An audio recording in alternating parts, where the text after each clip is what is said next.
Some of the most bet on props today. Let me just add this. I just screenshotted it, so it's not going to look all fancy. Some of the most bet on props today. Blake Snell under strikeouts. Ohtani homer. Ohtani over half a hit.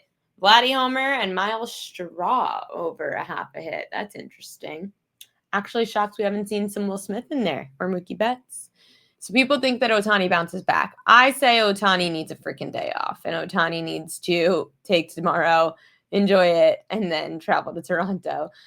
Blake Snell under K is fine just because Toronto doesn't strike out a lot. But wasn't it his last start that – let me just get Blake Snell's last start up real quick to see his exact numbers so I don't say anything wrong. Against Toronto, yeah, he went under his last start, and I don't do unders in back-to-back spots. Granted, oh, God, I hate that ESPN always plays these noise. 5 innings, 5 runs, 4 Ks for Snell last time out. I'm not doing it again. We could go, yes, fade, smell. I don't really I'm so over the World Series when it comes to betting. We're down the stretch now where early on in the series, you can let starters go because you've got a few games left to go. You want your starters to go a little long. Bullpens are unreliable for these two, but the bullpens have actually been okay. There's an off day tomorrow. They'll pull pitchers quickly if they need to with the off day tomorrow. And then the only other props that we were looking at, Will Smith was doing well over his hits, runs, RBI. Mookie Betts over hits, runs, and RBI was doing pretty well. Vladdy obviously over hits, runs, and RBI was doing well. Trying to just see if there's anyone else that I like to maybe. Oh, props.cash is back? No, it's glitching. Damn it. It says upgrade. I hate when props does. Oh, God. Okay, it's glitching. So I can't even show you guys props.cash today.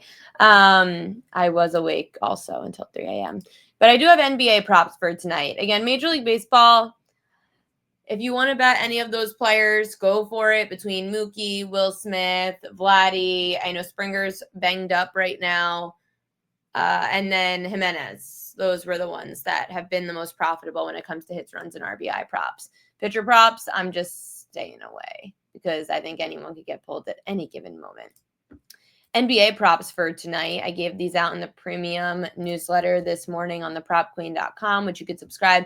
And by the way, I'm doing a discount on the propqueen.com newsletter because I'm not doing a newsletter next week. So you can do 25% off if you sign up so 25% off for the month of November if you sign up this week, because there's not going to be a newsletter next week, but for the rest of the month of November, there will be one. So you're getting it at a discounted rate for 3 of the 4 weeks of November. So again, sign up for the propqueen.com newsletter and you get 25% off this month if you do end up signing up for it.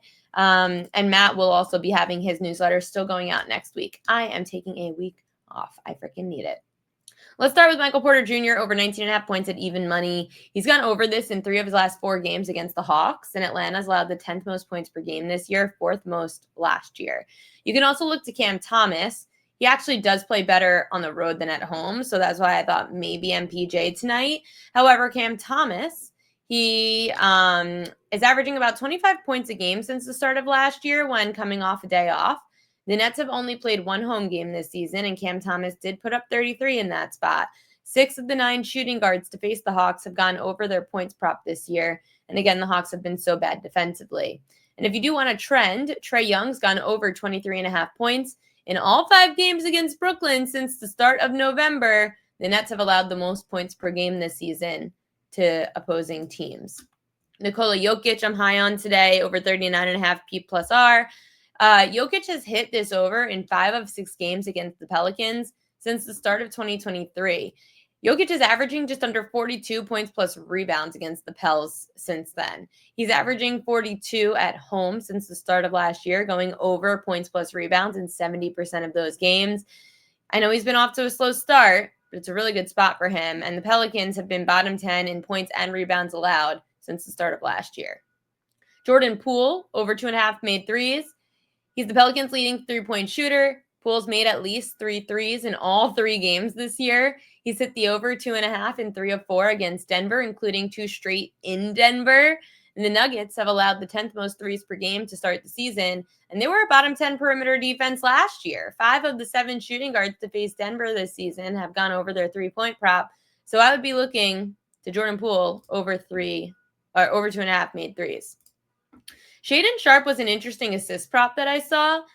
He's gone over this in 6 of 8 games against Utah since the start of last year. The Blazers have had a tough matchup against the Warriors, the Clippers, the Lakers, and I know you've got Drew Holiday, but Utah should be an easier matchup for them to get some buckets, leading to more scoring and dishing the ball out more. So the Jazz have allowed the 2nd most assists per game this year and the most last year. So I would be looking at Shaedon Sharpe to go over 2.5 assists. Tonight, just like Coach, I'm very much high on Rui Hachimura. His prop's still 15.5. And Austin Reeves is so high now at 29.5. And look, they've both been going over. Rui had 16 and 18 without Luka and LeBron. Reeves had a massive 2 games, 51 and 41 without Luka and LeBron. However, when you look at the record, and I know that Minnesota doesn't have Anthony Edwards, but when you look at both these players, Rui Hachimura has had 18, 30, and 9 points against Minnesota, while Austin Reeves had 20, 14, and 18. So for the matchup with as many big guys as there are in Minnesota, is this worth it for Reeves, who's going to struggle to drive in the paint against these bigs? So I'm just saying, I know that you guys like Austin Reeves, but I might be leaning more towards Rui Hachimura, a bigger guy who could shoot some threes in this matchup. Ja Morant, he's gone over 25.5 points in all 3 games last year against Phoenix. He had 26, 29, and 29 points. KCP over 8.5. This is a very low number. In 4 of the last 5, he went over this against the Suns. The Suns' 3rd most points per game allowed this year, 10th most last year. So the Suns' defense has definitely been struggling.